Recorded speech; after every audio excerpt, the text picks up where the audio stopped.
The city at night was a performance. Glass towers reflected electric colors in puddles slick with rain, and billboards flickered like artificial stars. Music spilled from open doors and rooftop speakers.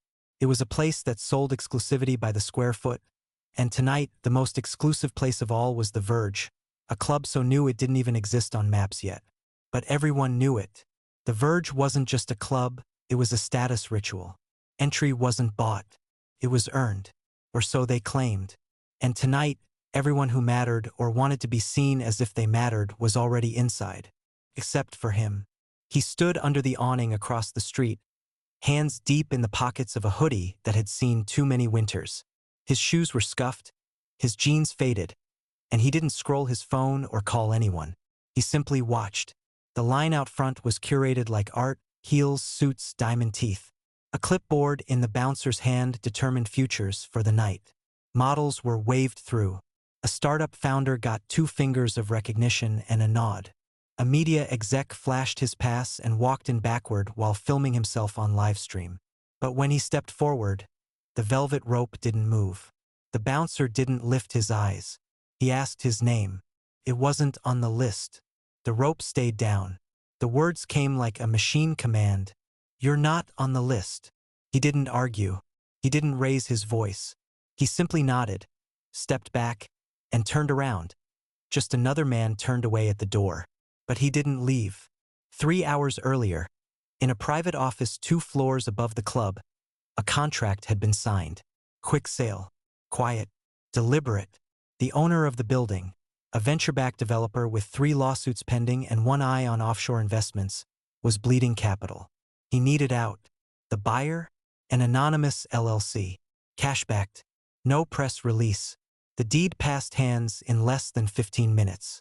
The name on the documents? 10 years ago, he wouldn't have gotten through the back alley. 15 years ago, he was sleeping in stairwells across town. His name was never on any list. But it was on every patent beneath the facial recognition system The Verge now used to pre-screen its guests. He had built the tech they used to keep people like him out. And now he was done knocking. Downstairs, the music throbbed. Bartenders poured drinks they couldn't pronounce. Inside, a party unfolded like a dream for people who thought money was meaning. No one noticed when the system screens in the security booth flickered. No one noticed when the security cameras reloaded. No one noticed when the access points changed ownership. But the building noticed, and it responded. Upstairs, a back office light turned on. The man who wasn't on the list stepped inside, pulled out a small device, inserted a chip. On every screen inside the venue, the Verge logo dimmed, replaced by a white screen. One sentence. Tonight's guest list has changed. The music didn't stop, but something else did. A ripple passed through the dance floor as glowing tablets in staff hands blinked out. Wristband readers froze mid-scan. The bathroom lighting dimmed to emergency levels, casting soft red shadows across marble floors. At first, guests assumed it was an effect, some artistic interruption to signal the climax of the night. But it wasn't a performance. It was control, and it had changed hands.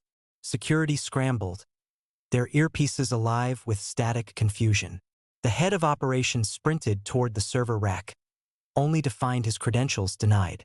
Someone else was already inside the system, calmly, completely, without trace.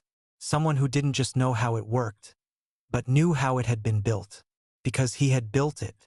Years ago, in the back of a tech incubator with no heat and barely working routers, he wrote the foundational code that now ran this club's infrastructure. Then, he'd been pushed out, his early share diluted, his credit erased, his reputation buried beneath NDA-bound acquisitions.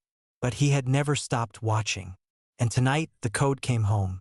Back in the lounge, people noticed the screens first. The Verge logo, normally pulsing against a deep black background, had been replaced with a plain white field and one simple line in clean sans serif. The list is gone. Below it, the floor plans appeared. Then the camera feeds. Then a scrolling list, not of guest names, but of payment logs, private bookings, bouncer chat logs, and internal notes attached to guest profiles. A brutal mirror. What they had said when they thought no one was listening. On the second floor, a group of influencers huddled in confusion, scrolling their phones. Nothing loaded. Notifications stalled. The signal was jammed. Not blocked, but redirected. Phones connected to an invisible router. All eyes were funneled to a single video feed. Him. Standing in the building's command room. No anger. No rant. Just presence. For the first time, they saw his face. The man they had laughed at in line. The man they had denied entry. And in his hands, the deed to the building held up, then laid flat on the table beside him. The stream zoomed in on one detail, the buyer's name. His name. He didn't need to say anything. The building already had. Below, the security staff stopped moving. One looked at another, then stepped back. Because what do you guard when the place no longer belongs to your boss? What do you defend when the foundation has shifted? Back at the door, the same bouncer looked out toward the street where the man had first been told to turn around. Only now, the door was locked. From the inside. Not by orders. But by code. And on the exterior screen above the velvet rope, a new message blinked. Welcome to the real party. Then, in smaller font. Entry, those who were never on the list. Outside, a second line began to form. Not influencers. Not elite guests in $1,000 outfits. Not stylists, crypto brothers, or startup moguls. Just regular people. The ones who had been turned away at every door like this one. The ones who had grown used to hearing you're not invited, you're not enough, you're not our type. Word had spread fast. The man who wasn't on the list had just erased it. And now those who were never meant to enter were walking through the front door. Inside, chaos gave way to confusion, then to clarity. The guests from the original list stood frozen. Some tried to leave. But outside, cameras waited. Not from press outlets, but from people. From phones. From voices the venue had never intended to amplify. Every exit was now an entrance into a different story, one that didn't center around them anymore. The man moved through the building slowly. He didn't raise his voice. He didn't demand anything. He simply existed, unshakable, undeniable, unavoidable. And in his wake, something cracked. Because every corner of that club had been built to celebrate the curated elite.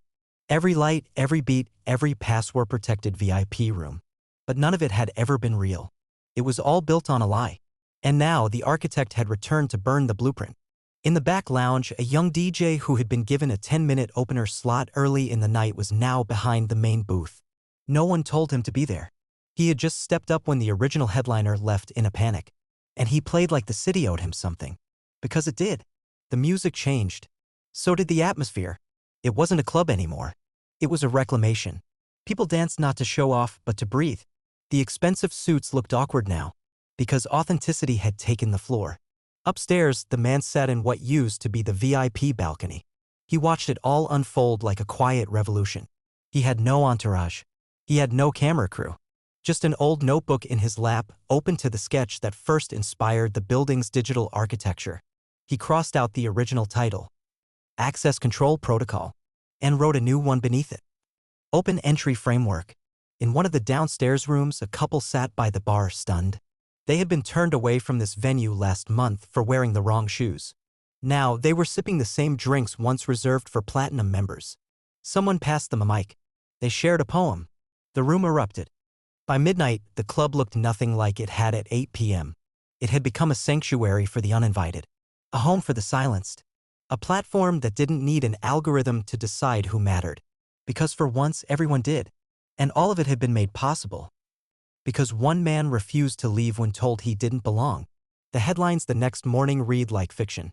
Man turned away at club buys entire building. The list is gone, the night a door opened for everyone. From velvet ropes to open floors, a revolution in real time. But for those who had been there, it wasn't a story. It was a beginning. Footage from inside the Verge exploded across every platform. Not of celebrities posing or staged champagne toasts, but of overlooked voices finally amplified. A janitor rapping with raw power over a live beat.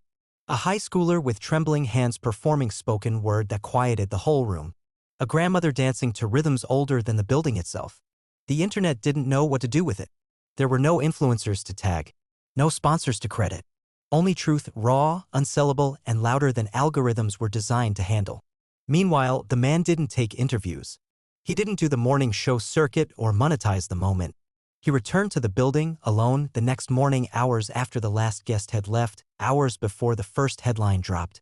He picked up crumpled napkins and wiped down surfaces by hand. When a former bartender arrived late, expecting to be fired, the man handed him a clipboard instead. "You're running the floor tonight," he said simply, and walked on. Throughout the week, something strange happened. People began forming a line in front of the building again. Not dressed in brands, not holding RSVPs, just people, hoping, not for entry, but for invitation to belong. He met them at the door each night, not to check names but to ask them what they wanted to bring inside. Some had stories, others had silence. Both were welcome. He renamed the building, not after himself, but after what it had become. The common room.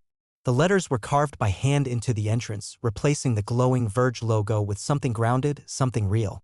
No dress code, no member tiers, no algorithm curating who walked in. Just space, built not for profit, but for purpose. Former investors in the original Verge enterprise tried to buy it back. They offered triple, then 10 times. He never responded, because some things, once reclaimed, cannot be resold. Especially dignity, especially silence broken, especially a door that had taken a lifetime to open. Word spread globally. Other cities copied the idea. Some tried to franchise it. Most failed, because what they couldn't replicate was the reason behind it. The man who had built something once, only to be erased from it. The man who had stood at the velvet rope and said nothing but changed everything. And inside the common room, the parties kept happening. Not to forget the outside world, but to remind the world it could be better. And every time someone asked who's running this place, they were simply told. The guy who wasn't on the list. He didn't take a salary, didn't put his name on the building's website, didn't give orders over loudspeakers or lockdown titles.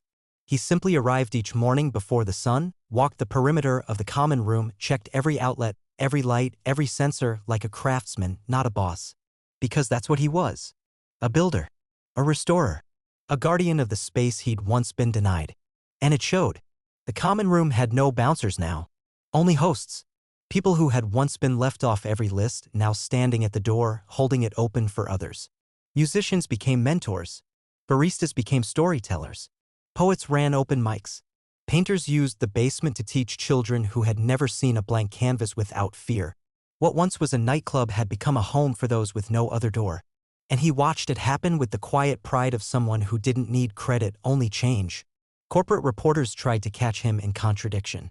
They searched public records, dug up old blogs, searched for the scandal that would make the story cleaner, more digestible. But they found nothing. Just a long history of contributions ignored, investments diluted, and brilliance shunned for not fitting the mold. What they couldn't write but everyone else could feel was this: he hadn't built the common room out of revenge. He built it to prove the list was never the problem. It was who got to write it. One evening, a familiar face returned. The bouncer who once stood at the door of the Verge. He waited in the new line, unsure. Still in his suit, but with less sharpness in his eyes. The man recognized him instantly. He didn't make him wait. He stepped forward, shook his hand, and led him inside. That night, the bouncer worked the door, not to exclude, but to welcome. He said fewer words, but meant them more. In another corner of the city, an investor from the original venue threw a rival event, branded as Elite Underground. They promised exclusivity, luxury, hand-picked human curation. It bombed. No one wanted velvet ropes anymore. Not after seeing what it looked like when the rope was pulled down. People didn't want status. They wanted space. He was offered awards, lifetime achievement titles, magazine covers, but he declined them all. He said, "Recognition can't be given by those who didn't recognize you to begin with." Instead, he asked them to spotlight the artists, the buskers, the chefs from back alley kitchens now serving meals upstairs. Because that was his real list now, not names of who mattered, but names of those who made others feel like they did. And every night, before locking up, he'd sit in the back of the hall with a cup of black coffee and watch. Sometimes a wedding, sometimes a dance circle of kids who barely spoke the same language. Sometimes just silence and conversation, but always someone laughing like they hadn't in years. And he'd smile, because the club that once turned him away was now turning the world inside out. Years passed. The skyline changed again. More towers, more flash, more exclusivity disguised as innovation. But at the center of the city, tucked between concrete giants and retail monuments, The common room still stood. Not as a monument, but as a pulse. Its paint aged. Its furniture shifted. But the door? Always open. And the list? Still gone. He had grown older. The hoodie gave way to jackets. His hair thinned, silver at the edges. But his walk steady.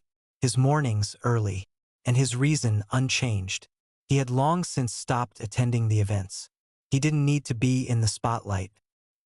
His seat in the back remained untouched most nights, saved out of silent respect. A small plaque on the wall behind it engraved with only one word: belonging. One night, a young man stepped into the building for the first time. Nervous, hands in his sleeves. Not dressed for the city. Not expecting to stay.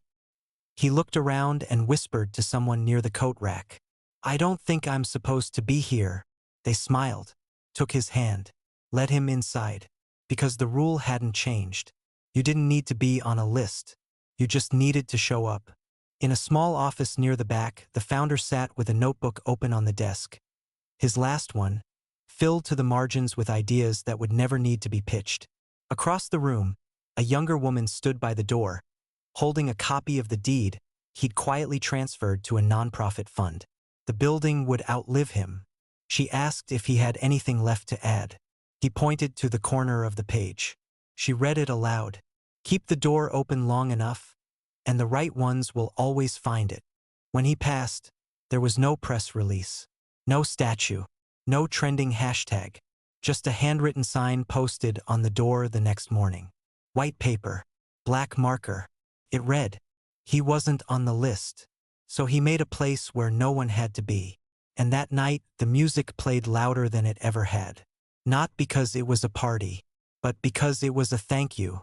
A reminder that no one arrives too late, too uninvited, or too unknown to matter. Not anymore. Not here. Not ever again.